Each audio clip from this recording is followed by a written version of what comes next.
Hi, Rick. You ready to do it? I am Keith. Go for it, man. Great. The title of this show is Who or What is Running Your Life? Or is it fears, desires, uncertainties, insecurities? Is that what running or ruining your life? That's the question. And if so, do you want to stay there?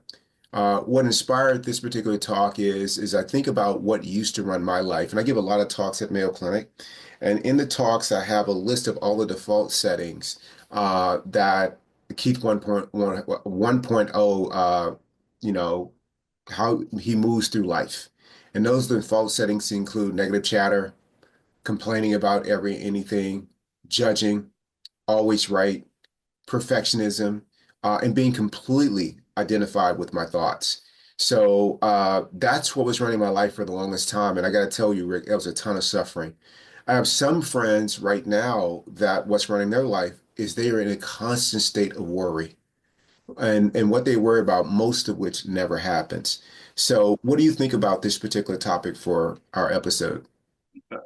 Well, as you were speaking, I was thinking, that breaks down all of your motivation and your discipline in life around two general spheres. One is the stick, and one is the carrot, right? You do things motivated because you're fearful, that's the stick, or you do things because you're curious and you're wondering about stuff. So I think that, if you could make a choice, and we often can't, we're often run by our subconscious, which often is mired in guilt and the past and worry and so forth.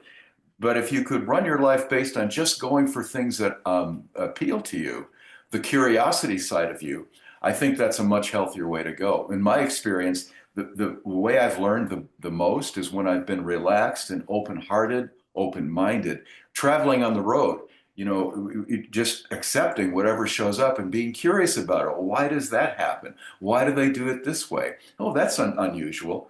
That's one side of things, which I call the carrot. And the other side of things would be in that same example traveling is why do they do it? That's stupid. Why? Oh, I can't stand that idea. That's awful. That's the judging side. So for me, a lot of my life and discomfort has been spent on the judging side. I'm always beating myself up with a stick and beating other people up with a stick about how ineffective they are or how unusual or foreign, whatever it is that I'm complaining about, seems to me. So I think that if you can be motivated by curiosity rather than judgment, all sorts of good things open to you. And you don't have to spend time with all of that negative heaviness. That's the thing that gets me about worry is that it's such a negative heaviness that it's tough to get rid of. But if you're curious, you don't have any stake in it. You're not saying that this is contrary to what I believe. You're just sort of thinking about it. That's a much lighter and a much happier existence, in my view.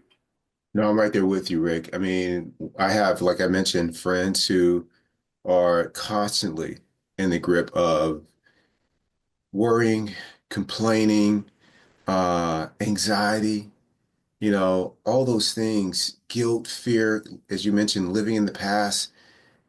That is a hard way to move through life.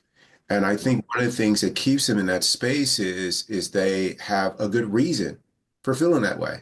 You know, That's right. Yeah. and you can have the reason, you just won't have inner peace. And so what's more important to you, the reason or working toward inner peace? And for me, it was working toward inner peace. If it's out of my control, man, I'm letting it go. Like seriously, as you meant, we're about to go on a ski trip.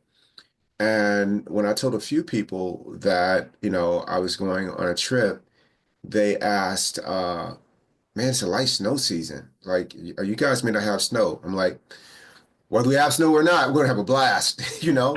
Yeah. But the old Keith couldn't have done that. The old Keith would have been looking at the weather report. Are we getting snow? I haven't looked once, Rick, what snow is going to be like. I have no clue. No clue. But I'll make the most of whatever shows up there, and that is such a peaceful way to live. I mean, it's so wonderful. At Mayo Clinic, the standard for performance is very high. And I do the best I can to prepare. And if I forget something after doing all the preparation I can, I forgot it. If they're like, hey, Keith, turn in your badge, you're done here. I'm like, dude, it was a good run. It was a good run, guys. I took advantage of every day. I mean, it was a good run. And I want that to be the same for my life. I don't want my life to be one that at the very end, just the day before, I was spent the whole time worrying.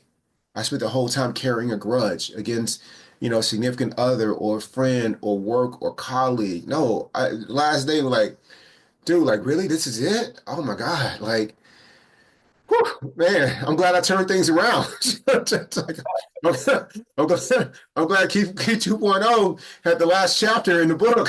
Like, I'm super glad, because oh my God, this would have been awful. Like, not now.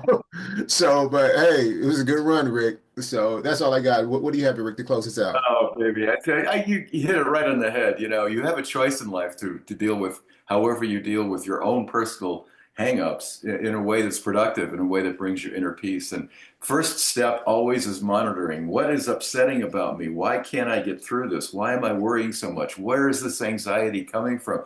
You know, just identifying that you're not happy, getting that leverage on yourself to want to change, to make you go from 1.0 to 2.0. But it's not as hard as people think it is. It's just a matter of clicking the mind in a different way, looking at things in just a little different way. And I think you're a perfect example of going through that. And all of these podcasts remind me all the time that life is plastic. It's always moldable. It's always changeable to a way that makes more sense for you. And to me, the idea of stuckness is really, it's like it's like arguing with life, the being stuck. It's like saying, you're giving me all this wonderful life force that I can do anything I want to do with. But what am I doing with it? I'm playing small. You know, I'm deciding who needs my love and who doesn't get my love, and who is infringing on my rights, and who's at fault for me feeling that. You know, when you get into that, you're dead. I mean, you're playing small, and you're in a situation where you'll never appreciate all of the glory and the bounty that this life offers us. So I just love your examples. Stay cool, brother. I really, really appreciate being part of this. Thank you, Rick. I appreciate you. I love you. Love you. Adios, Keith. Adios.